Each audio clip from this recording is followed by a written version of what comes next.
Now, your skinny boy show sings about time.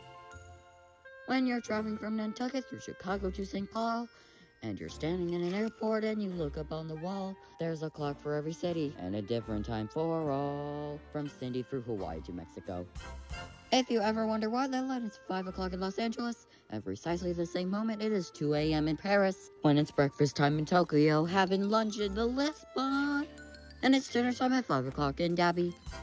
If the Earth were spinning faster as the sun was going faster, then a day would only be an hour long.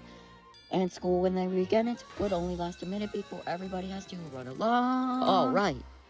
If the Earth were the planet that was closest to the sun, a year would be much shorter and you have a lot of fun. Because by the time when you were in first grade, you'd be over 21. And you'd live to be 903 or 4. Time is relative, dependent. You can save it, you can spend it, doing things you like to do or learning how. You can't see it, you can taste it, but you certainly can waste it, which is really what we're doing here right now. The international dayline's an imaginary cleft. Today's on the right side and tomorrow's on the left. So when you cross it, do you then arrive the day before you left? That's how it works, it's quite deserved, you see.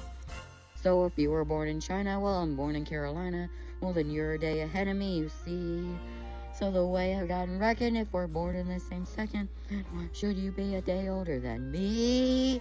But it really is no miracle, the difference in our birth, because the world is spherical, that's why around the earth, there's always different times for Moscow, London, Boston, and Fort Worth. And that's the way it's always gonna be. So remember, when you're traveling from Nantucket to St. Paul, in that airport as you're staring at those clocks up on the wall, you should think about this song, my friend, and there you will recall that it was mildly abusing, but then totally confusing, and we bet you wish I had a song at all.